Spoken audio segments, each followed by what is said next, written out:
Nubundi reka nongere mvuge ngo turacyari kuri channel yacu dukunda kandi namwe mukunda ibitekerezo byanyu muduha inyunganizi ni nyamibwa n'ukuri turabikunda kandi navuga ngo umuntu utarakora subscribe utarakora like na comment iki nicyo gihe wari ukwiriye kubikora kuko tuzaza tubagezaho ibiganiro byiza kandi bitandukanye. Rero uyu munsi n'ubundi ni muri iki gihe cy'iminsi mikuru turacyakomeje kwifuriza abantu Noheli nziza n'umwaka mushya muhire wa 2025. Nababwira ngo 2024 muzayiryeyo ntizabarye, nicyo kintu nabifuriza. Uyu munsi rero n'ubundi turakomeje tubagira inama n'impuguro cyane cyane ku bantu bubatse ingo, abagabo n'abagore. Bagabo, badamu cyangwa se bafasha, twatekereje kuri iyi televiziyo yacu kugira ngo tubaganirize, tubabwire ngo hanze aha ngaha isi nimba ari n'amafaranga wagiye wizigama benshi ndabizi, guhera mu buzima bwo mu cyaro ukageza mu buzima bwo mu miji, usanga ari cyo gihe baba barateguye amafaranga, ugasanga ya savinze amafaranga runaka, arayo kugura imyenda, arayo kuzakoresha mu byo kunywa, arayo kuzakoresha mu byo kurya. Ugasanga abantu bibereye mu cyo bita ambiance, mu bintu bisa nkaho wagira ngo ni nko kuryoshya.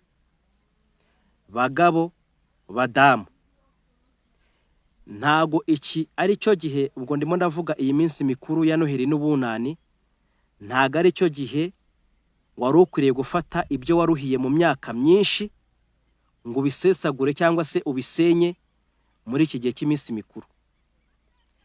Menya ngo nyuma y'ukwezi kwa mbere cyangwa se nyuma y'uko kwezi kwa 12 n'ukwezi kwa mbere, ubwo niyo mvuga ngo iminsi mikuru, indi minsi nayo iradutegereje idusaba kandi icyo navuga ubuzima bw'amafaranga. Nituva muri uku kwezi kwa 12 n'ukwezi kwa mbere, nimba ari ibyo kwambara, n'ubundi tuzasabwa gukomeza kwambara imibereho yo kwambara. Wikumva ko iyi ni iminsi isanzwe, ni iminsi isanzwe, ugasanga umuntu atewe ipfunwe nimba ari umugore ashyize igitutu ku mugabo wiwe ngo nintabona iki, ntago iminsi mikuru ugenda nemera ko iminsi mikuru wayingejejemo, nintabaho nka runaka. Oya mubyeyi, ingendo yundi ravuna, wigendera mu kigari. Nawe mupapa, menye uko utwara urugo rwawe, umenye ngo iminsi mikuru ni iminsi kimwe n'indi yariyo yose. Imenye izuba riva nk'uko ryavaga rikarenga nk'uko ryarengaga, nta kidasanzwe kiboneka, sibye ko abantu bayibatiza amazina bitewe n'uko babishaka. Rero wikumva ngo nimba utabonye inyama, nimba utabonye inkoko, nimba utasohotse ngo ugiye kuri piscine, ngumve ko ubuzima bwacitse. Oya, ubuzima nimba wapanze gusohoka uyu munsi ni byiza, ariko nanone wikoresha expense nyinshi ngo usesagure muri iyi minsi, nyamara neje ubuzima buzagusaba. Rero twabagira inama, bagabo, wisesagura ngo ujye mu madeni, wisesagura ngo amafaranga wabonye agiye atandukanye ngo yapfusha ubusa. Ejo bundi abana baraba bafunguye ibigo by'amashuri, abana bari buze kuba bagusaba amafaranga, usanze amafaranga wayakoresheje uyakoresha nabi, uri muri icuza. Ikindi ugasanga bamwe bayajyanye mu mayoga, bagiye kwinywera inzoga, bishinga abandi bagabo runaka cyangwa se bishinga abandi bagore runaka, cyangwa se bishinga ikigare bagendeyemo. Oya, iki nicyo gihe umuntu yakagombye guhagarara ku izamu rye, ubutunzi afite n'umutungo afite akawukoresha nk'ukuri.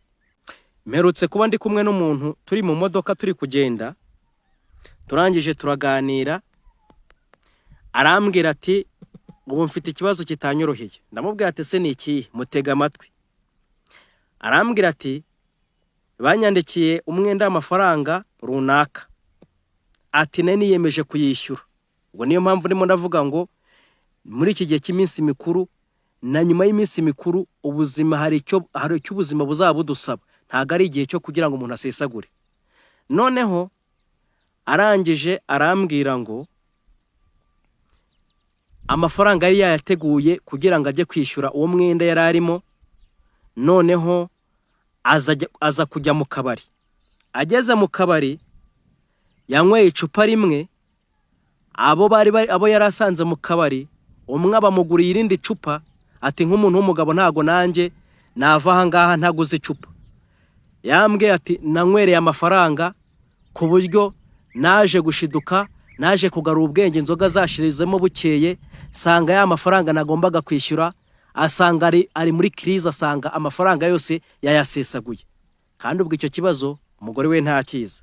Arambwira ati umugore nawe ubwo hari ibyo arimo aransaba, ibyo mu rugo nimba ruguhaha.